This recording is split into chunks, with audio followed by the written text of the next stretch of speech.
In case you didn't already know, I've been playing and streaming Spectre Divide on a weekly basis since its launch, and ever since I played the game during its closed alpha, I have felt that it's brilliant. It takes what makes tactical shooters great and doubles down on the importance of positioning with its unique two-body duality mechanic, meaning that you can move and position across the map in a way that no other tactical shooter offers.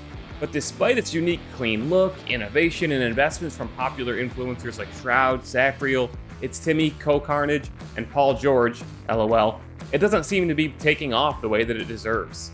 Let me make one thing clear, Spectre Divide is by no means dead. It's a brand new game, a brand new IP from a brand new studio. Launching new games is always tough, and it takes time to build. But this isn't one of those videos. There's thousands of concurrent players playing the game at any moment. What this is an analysis of why people aren't playing Spectre Divide, an argument as to why everyone, including you, should be playing Spectre Divide, dispelling some common misconceptions, and a breakdown of what Mountaintop can do to attract and retain more players as well. Because I truly believe with all my heart that this game deserves it, and you should all be playing it. So let's go. So let's start with the basics. What does Spectre Divide have? It's got brilliant design. The maps were clearly designed by people who know tactical shooters well. There's 4 maps, all 4 are great. There is good gunplay, which is different than other tactical shooters. It's a very ADS first and ADS friendly game, which I think should attract players that maybe Counter-Strike or Valorant is too hardcore for, so it really should attract people who maybe have even been spurned by other tactical shooters. And it has insane depth. The sponsor systems, which create abilities and customization of playstyles, a unique visual style inspired by anime. And let's face it, there's not a lot of tac shooters on the market at all. There's clearly millions of people who are interested in them, who play CS, who play Val, and so on and so forth. But again, because of the gunplay, Spectre Divide should be able to attract new players because of the ADS-friendly gunplay. So let's dive into some of the problems that Spectre Divide is facing right now and go over resolutions for those problems that Mountaintop can consider.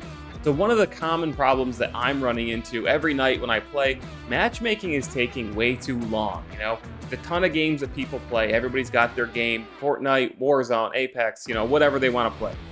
In Spectre Divide right now, it's usually taking anywhere between 4 to 6, even sometimes 7 minutes to find a match. And this really makes no sense because there are thousands of players online in this game at any one time according to the Steam charts. And it only takes 6 people to put together a match, right? That's one of the brilliant things. Even though the game plays out like a 6v6, really only 6 players. So you really only need 6 players to put together a match.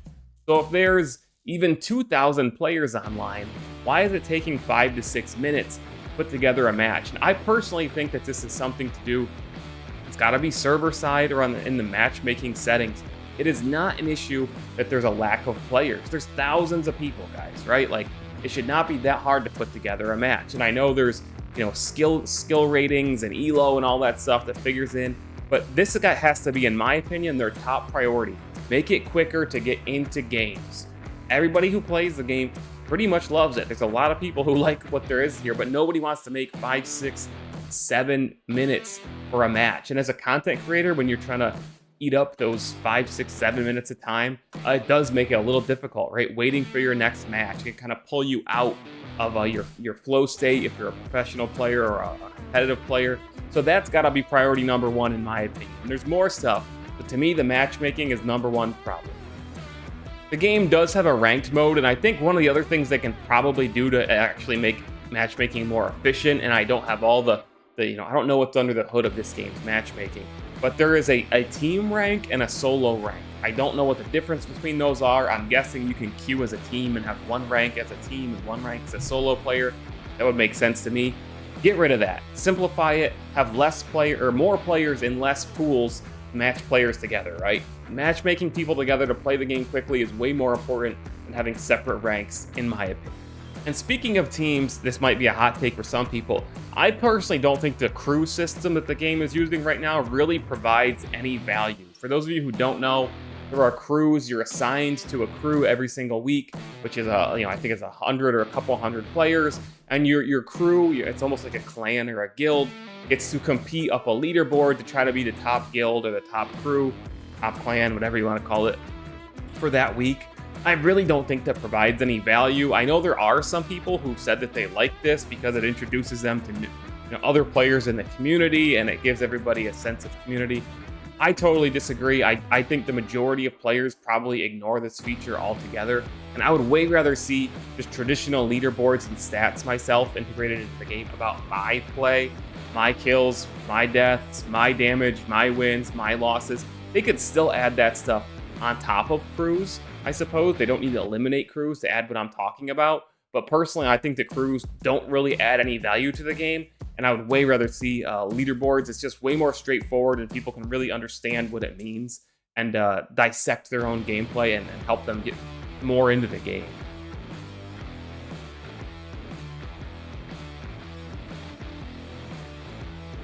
There's some other things that are really quick and easy.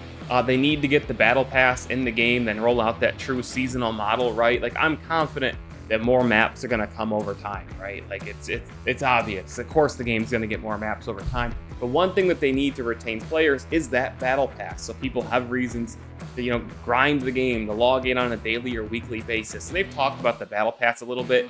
It is coming, but that's definitely something that will keep the number of players up of all skill levels, give people a reason to play, right? And again, like I said earlier, right now, there are things to unlock. Unlocking the other sponsors and the cosmetics associated with them for free, evolving the skins that you do own, and getting the variations and the customization. I don't think a lot of people have even realized that. So there is progression in the game right now and reasons to play even before the seasonal rollout and the battle pass. So we can kind of dispel that. All right, and this last one is a tall order for sure, but I think it is in order, so to speak. That is, bring Spectre Divide to console. I think that's an easy win. It's a free-to-play game. I know they just launched on PC. I know they're not a huge AAA studio. They're a relatively indie studio, small operation.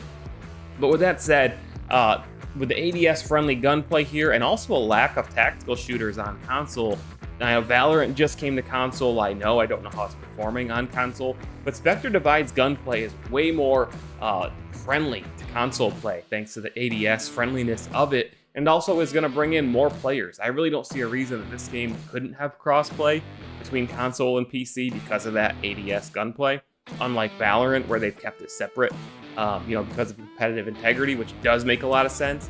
But, other than that and like Rainbow Six Siege, just not a lot of tac shooters on console. So I think there's room there. I think that could totally help this game. I know there's a cost to releasing on console and putting that development time in, but maybe there's some partners out there who could help them. I would love to see it. They've obviously got investors on board. I think this is a win for the game universally if they can make it happen.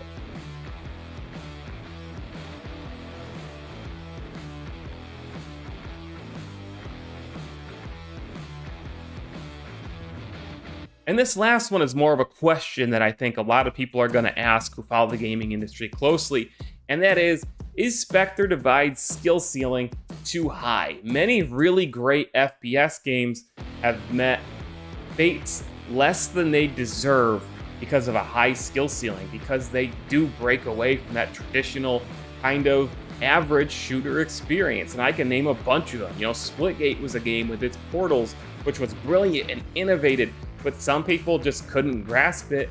They got run over because obviously there's players of all skill levels, and they just went back to Fortnite or Warzone or whatever. Quake is another one with it's rocket jumping and bunny hopping. A lot of people have fallen off of Quake. A lot of the younger audiences probably don't even know what Quake is. Hyperscape, one of the only good games that Ubisoft has released in the last decade. Super vertical map design and crazy movement. I loved it.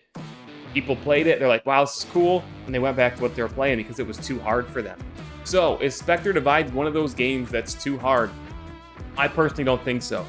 I think because it is a tactical shooter, there's not a lot of maps to learn. The gunplay is, again, ADS friendly. I've said that 100 times in this video.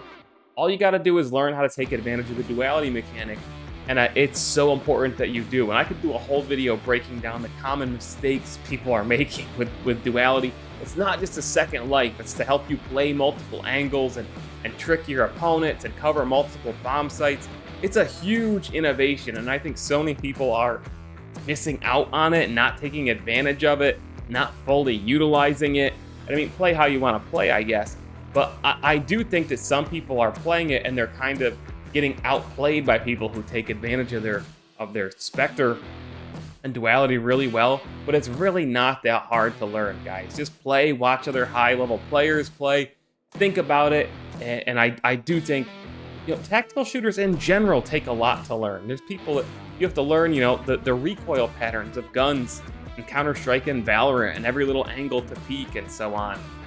In Rainbow Six, you know, which areas you can get shot through and which areas you need to defend with shields or whatever, right? Like, tactical shooters do take some time to learn, and Spectre Divide is no different. But I personally think it's easier to get into than the others. So I really don't think that's the case if the skill ceiling is too high.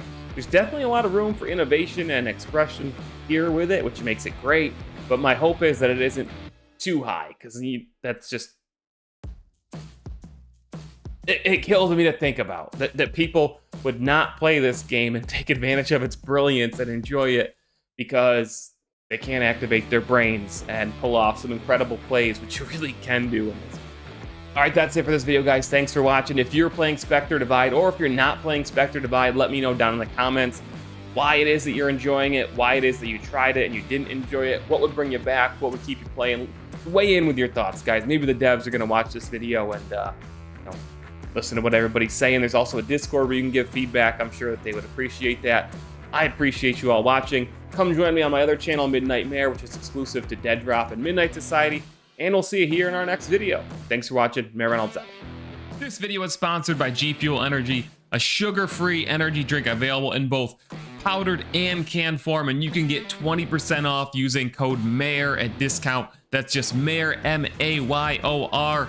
Right in checkout, it's going to get you 20% off. There's a ton of good flavors, including this new Cyberpunk 2077 Phantom Liberty flavor. If you need a competitive edge, guys, something to keep you up on those late nights, or just get you hyped for whatever the latest release is, look no further than G Fuel Energy and use code MAYOR to get a discount on your order and support my content and channel at the same time.